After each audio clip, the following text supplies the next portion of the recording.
నరేంద్ర మోడీ గట ఈయన కాంపిటీషన్ వచ్చేసారి అట మళ్ళా ఫెడరల్ ఫ్రంట్ కడతారట. వచ్చేసారి ఫెడరల్ ఫ్రంట్ కట్టి పోయినసారి కూడా అట్లే అన్నాడు కదన్నా అన్నాడు. మళ్ళా మనిషి ఫామ్ హౌస్ లోకి బయటికి వెళ్ళలే. సరే మీడియా మిత్రులు ఉన్నారు కదా, ఈడ యూపీ పోతున్నాడు. నరేంద్ర మోడీ రామ మందిర కట్టుడై మొదలైపోయింది, అయోధ్య డెవలప్మెంట్ మొదలైపోయింది. మనం తోచిన రామ మందిరం కోసం ఏం చేయాలో ఇంటింటికి మనం అందరం చేసినాము. భవ్యమైన రామ మందిరం పని నడుస్తా ఉన్నది.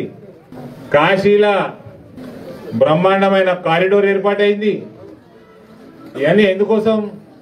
మన మందిరాలు, అది కూడా చాలా ప్రత్యేకత ఉన్న మందిరాలు.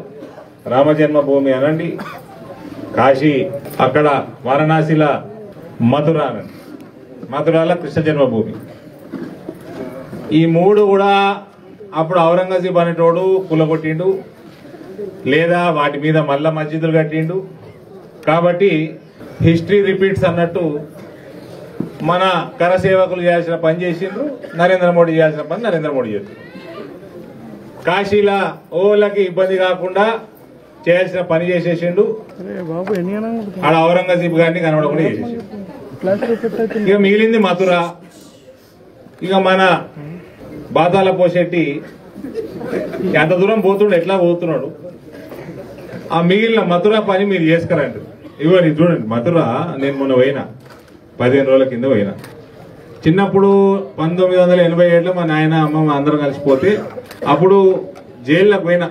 కంసుడు, శ్రీకృష్ణుడు పుట్టిన ఏ జైల్లో అయితే కంసుడు వేసిండో వసుదేవుడిని, దేవకి అమ్మవారిని, ఆడ ఏడైతే శ్రీకృష్ణ జన్మ జరిగిందో ఆ జైలు అప్పుడు చూపిస్తుండే. దాని తర్వాత కొన్ని సందర్భాలు, కొన్ని డెవలప్మెంట్ చేయబట్టి అక్కడ బాగా సెక్యూరిటీ టైట్ చేసేసి ఇప్పుడు అది జైలు బంద్ చేసింది.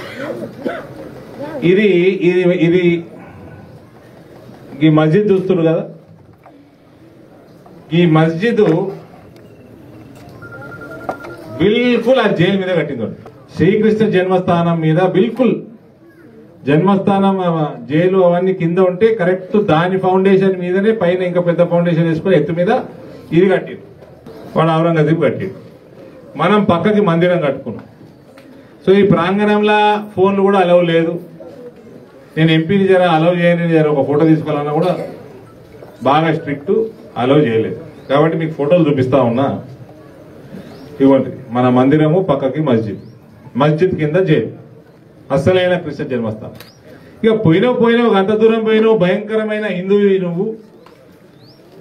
ఇంకా మస్జిద్ కూలగొట్టి జైలుని రీఓపెన్ చేపి, నీకేం కాకుండా ఈ పోలీసు వాళ్ళందరూ నాకు అద్దు నీకు పెట్టిస్తా. ఆ పని ఏని మరి భయంకరమైన హిందువు ఉత్తరప్రదేశ్ పోతున్నాడు కదా, మరి 2 పనులు మోడీ చేసేసిండు. మిగిలిన 3వ పని నువ్వు చేయి.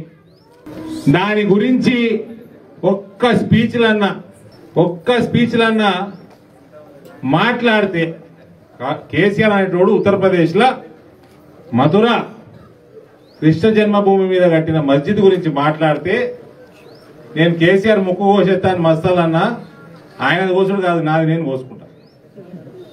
ఒక్కసారి మాట్లాడమన్నాడు, చూస్తా. లాగులు దడుస్తాయి, ఓల్డ్ సిటీ వాళ్ళు యాదికొచ్చి లాగులు దడుస్తాయి కేసీఆర్. ఇక ఈయన భయంకరమైన హిందూ. హాయ్ ఫ్రెండ్స్, మా టుడే టుమారో యూట్యూబ్ ఛానల్ చూస్తున్నందుకు చాలా థ్యాంక్స్. మరిన్ని లేటెస్ట్ వీడియోస్ కోసం వెంటనే సబ్స్క్రైబ్ చేయండి. అలాగే ఈ బెల్ ని కూడా రింగ్ చేసేయండి. మా నోటిఫికేషన్స్ అన్ని మీ మొబైల్లో వస్తాయి. అలాగే మా వీడియోస్ మీకు నచ్చితే లైక్ చేయండి, షేర్ చేయండి, నచ్చకపోతే కామెంట్ చేయండి.